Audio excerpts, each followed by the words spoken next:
sorry, kiddo, I really am. You have a good soul. And I hate giving good people bad news.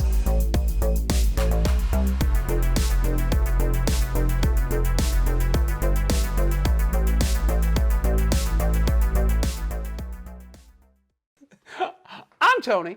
He's Mike, and today we're mixing it up a little bit. We are going kind of old school, oldish. Well, 1975. Yeah, so it's as old as you. So yeah, it is as old as me. So middle-aged school. We're watching 1975's Hard Times. Now, tell me, how'd you make money? I knock people down. You mean like a prize fighter? No, they're pickup fights. 1933. America had hit the skids. People were out of work and out of luck. It was hard times. I got a husband in jail, no job, and no prospects. Columbia Pictures presents Hard Times, starring Charles Bronson as Cheney, a loner, a man who spoke soft. I barely know you. Yeah, but would you like to? And hit hard. James Coburn as Speed, a born con man. All side bets, I keep 75%. That's how it works. Who could make a fortune in a day and lose it in a minute. What the hell are you doing? You don't want no trouble. Just you pay your debt. Speed was the hustler. Cheney was the hitter. Together, they just couldn't be beat. In Hard Times. With Charles Bronson. Start any time, pal. Cheney. So what? James Coburn as Speed. Every town's got a bar. Every bar's got somebody in who thinks he's tough as a nickel steak. But they all come to Speed for the do-re-mi. He's a bum. I'm the one that loses. Strother Martin, who you'll remember from our review of Slapshot. Yeah. And Up in Smoke. Yeah. As Poe. How much doping are you doing? This month, my financial condition has prevented certain journeys of the imagination. And Joe Ireland as Lucy Simpson. What do you want? Well, maybe you'd like to come out. And then there's James Coburn's girlfriend, the gorgeous brunette. I can't remember her name, but I want to say She's her. barely in it. She doesn't matter. So she matters to me. I was like, she's the hot one. If this isn't your place, who's the lucky lady? Hey. Y'all have a real big time now, you hear? But Jill Ireland was stunning looking in this film. Yeah. But well, she's a stunning looking girl. And then also, I mean, just because I'm going to bring him up later anyway, Robert Tessier? Sure. Yeah, Tessier, whatever. You'd have to ask him. As the heavy in this movie, I forgot his name, Jim something or another. Mr. Clean. I want to have a long talk with anybody betting against me. It's in $100 against Curly. Yeah, Mr. Clean's that guy. The evil man you've seen from 1975 to 1985, he always plays the heavy. Pretty much. Yeah. I got to ask a question. Was he the mustached guy in Raiders of the Lost Ark that Indiana Jones punches into the propeller? I don't know. Production assistant? Because I think it was him.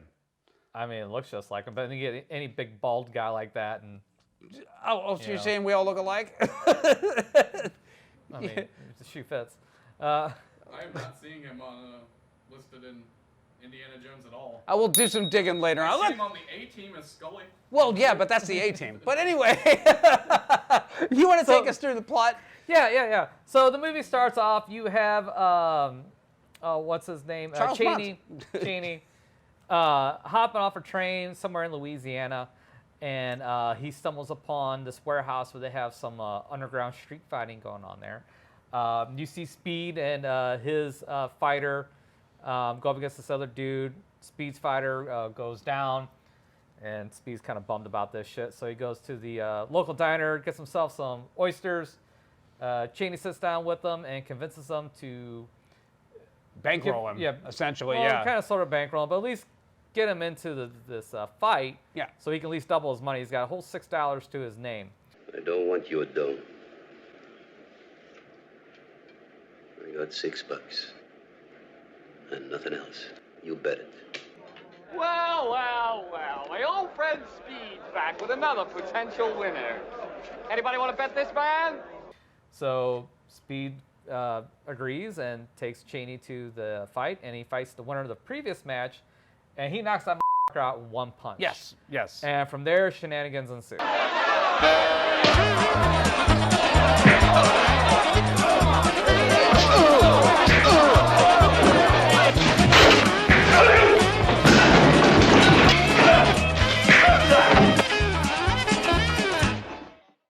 This is a fairly straightforward film. I mean, there's not a lot of surprises, nothing like that. You've seen everything in here before, but James Coburn is so damn charming and such a fascinating character study of basically the lovable loser. Even when he's handed wins on a silver platter, he still manages to find a way to screw himself out of all of his winnings. Dramatically, Yes.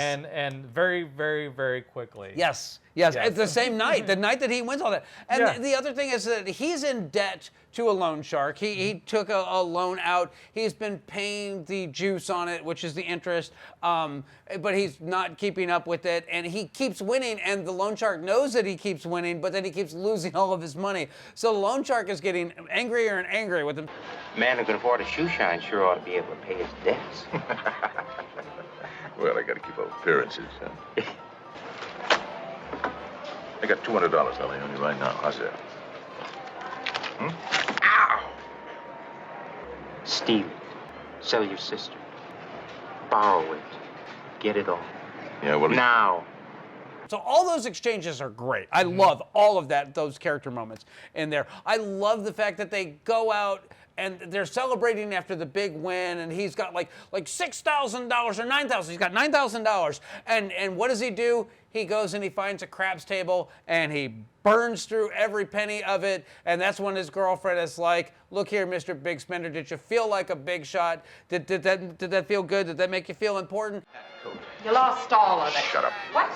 Excuse me, Mr. High Roller. And then she leaves him right after that. And he's got to go back to Cheney and basically beg him, "Hey, take this fight. I need a break. I need the money." And he tries to pull that, I'm everything that you owe me all this. And Cheney's like, "Yeah, I ain't having that shit. No. I know you shit. That You is lost not that how stuff we on your roll." own, yeah. Exactly. Been thinking about Gandil. Maybe we should reconsider that offer he made us. Why the change your mind? I'm flat-ass broke. I need some money fast. I don't like Gandil. That's no reason. It's enough reason for me. Well, the way I look at it, you owe me. We used my bankroll to begin with. My money, my contacts. You were a bum when I met you, and you're nothing without me. Charles Bronson is a man of few words.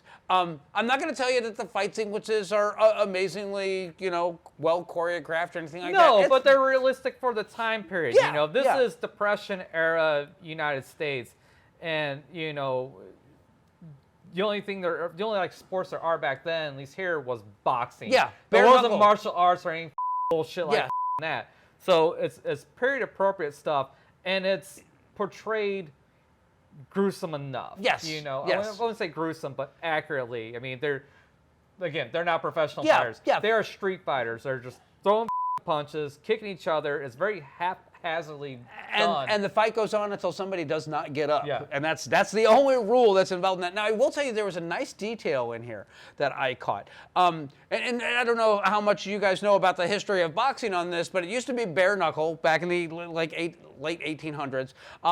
The introduction of gloves came in because there's a defensive move where if somebody threw a punch at your head, you would try to make them hit your forehead, which is the hardest part of the skull, which in a lot of instances causes them to break their hand.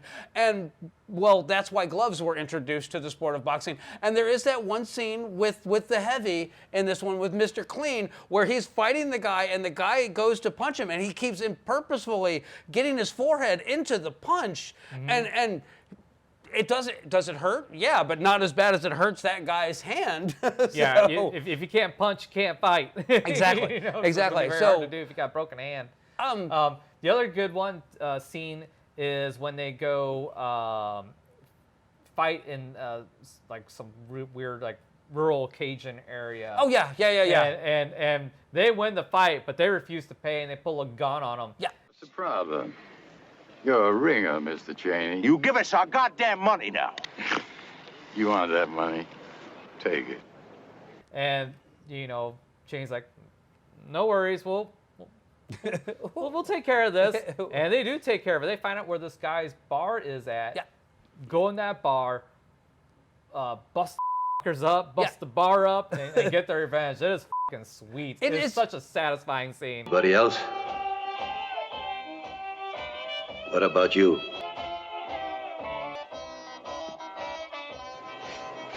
I don't think you want to use it.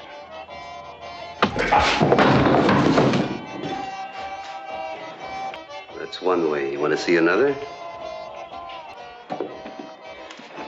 It really is. No, it really is. And the other thing is,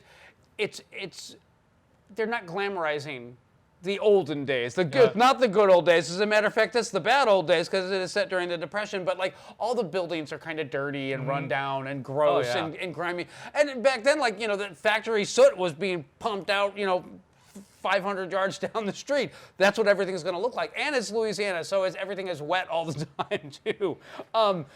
The wardrobes are appropriate for everybody in this one. You have the street boss guy. I don't remember the big. His name was Chick.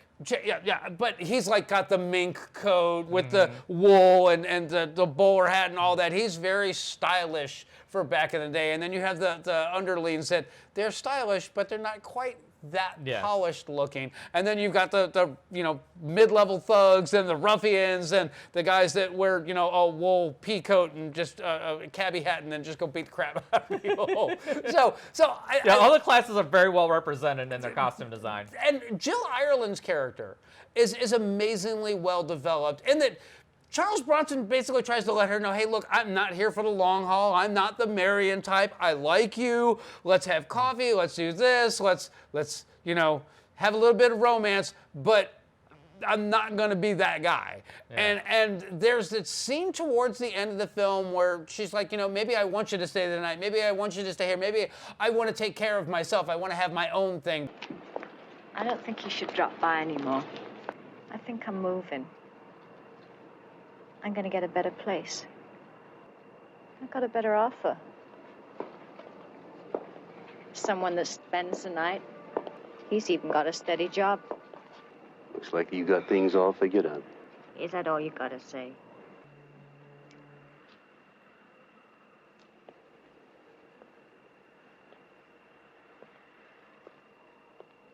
It was a really well-delivered breakup scene, and it was surprisingly sincere.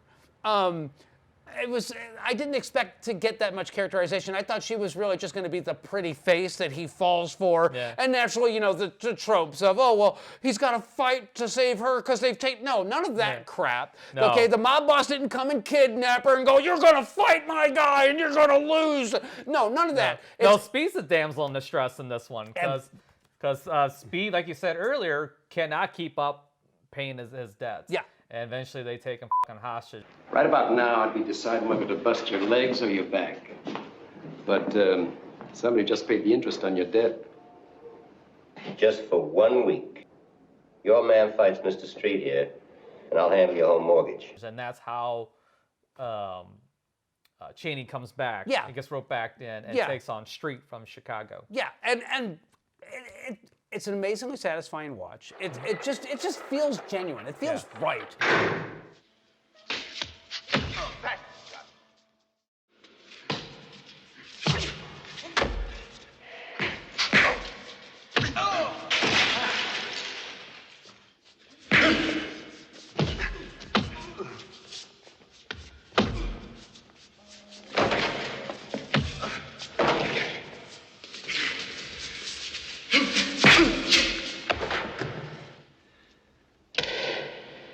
Use him.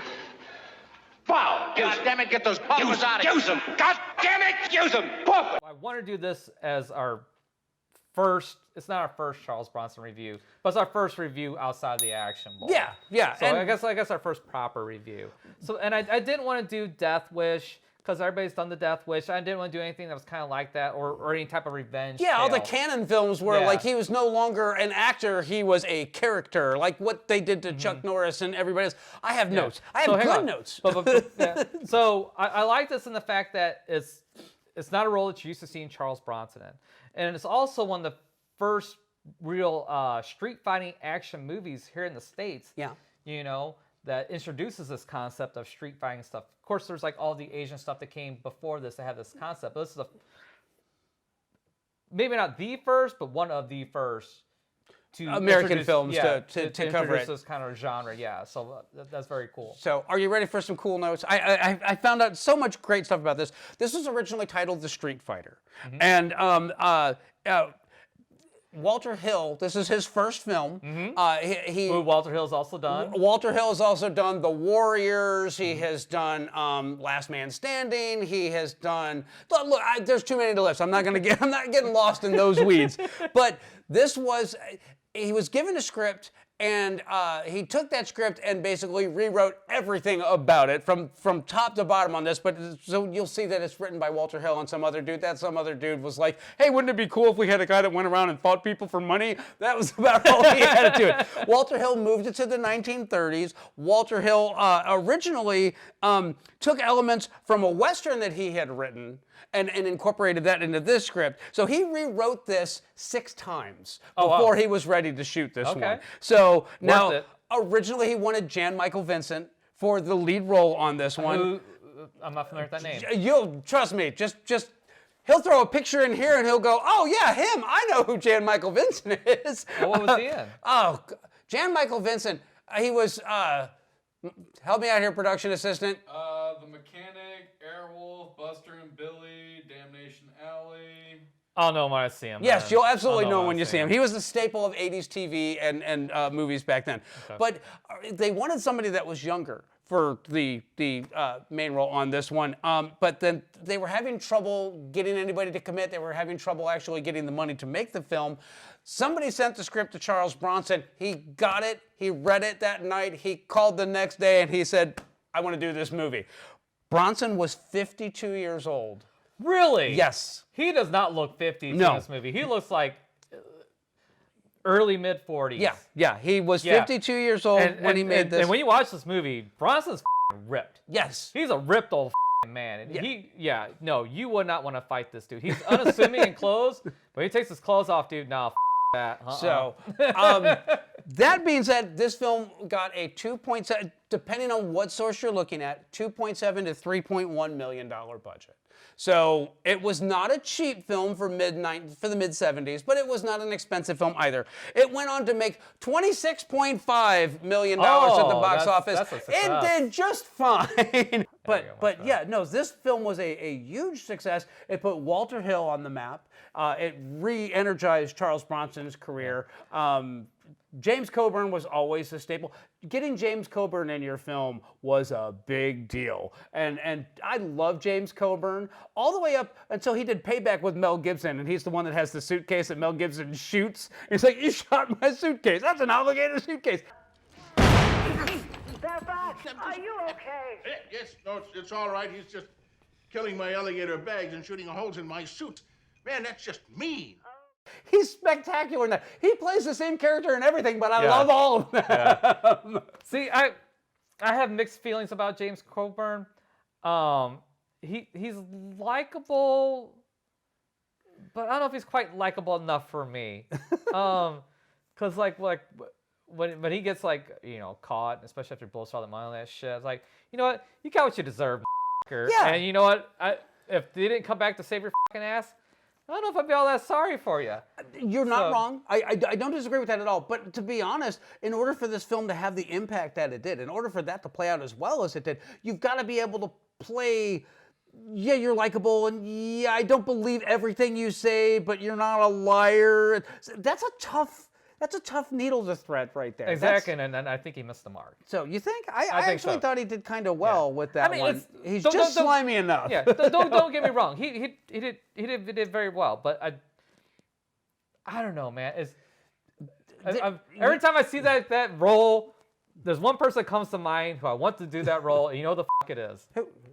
Paul Newman. Oh well, yeah. Oh okay. Well, I want to see Paul Newman in that fucking role, and. I can't help it. I'm a Paul Newman fanboy. No. Yeah. Paul Newman plays the ultimate lovable scumbag, and you're absolutely right. If Paul Newman had been in that role, this movie would have never have fallen into obscurity, for lack of a better term. And that's the other thing too. For such a rock solid movie as this, I didn't know about it until I just stumbled upon it by accident, like I think on Tubi or some shit like that. And I was like, oh, Charles Bronson? Oh, this is a different kind of plot. Well, let's give this a fucking go. I was like, oh shit, this is really good. We need to do this. Yeah. So sometimes you need to go marching through the weeds to find some good stuff.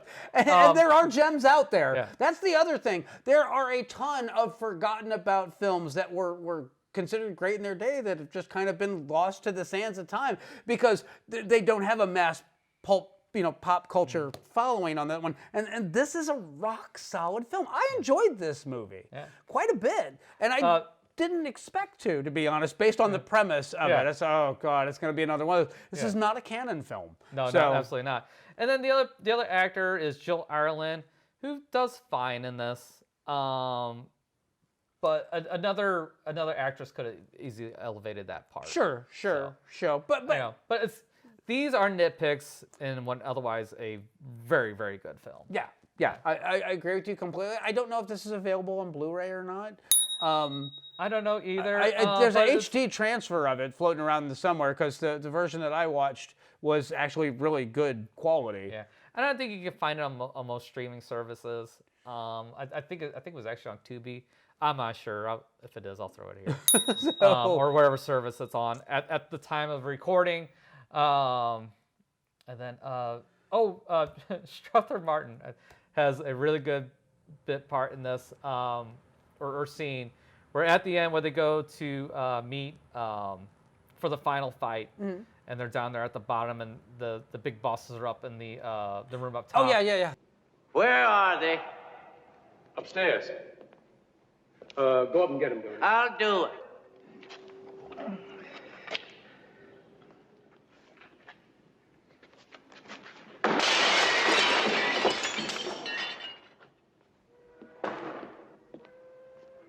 We're not going to wait here all night.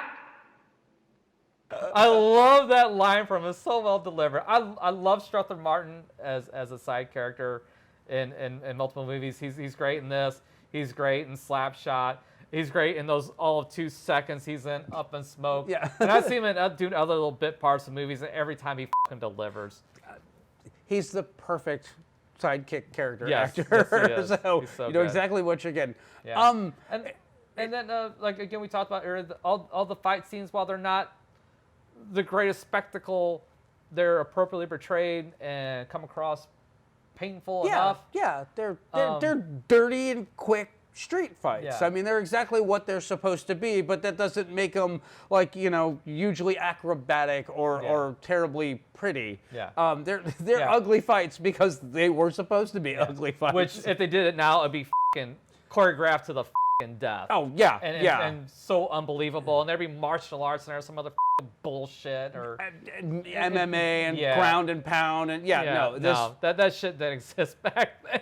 So exactly. I mean, that's really what it all boils down to is that boxing has evolved. Even boxing by itself has evolved quite a bit. But yeah, going back to them, they got it right as far as the historical street fighting, bare-knuckle boxing thing goes. So yeah, that's So absolute recommend for me. Recommend for me as well. So I don't know if it's a buy necessarily. Probably not.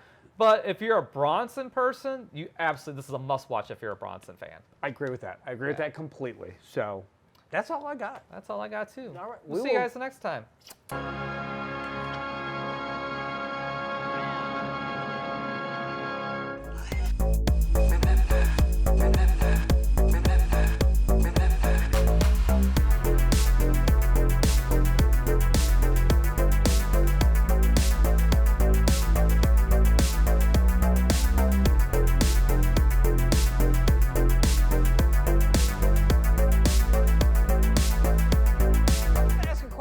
Was he the mustached guy in Raiders of the Lost Ark that Indiana Jones punches into the propeller? I don't know. Production assistant? What was the question? Yeah, quit looking at your phone. Slacker. What are we paying you for? Wait, we're not paying Oh, him. sorry, we don't pay. What was the question?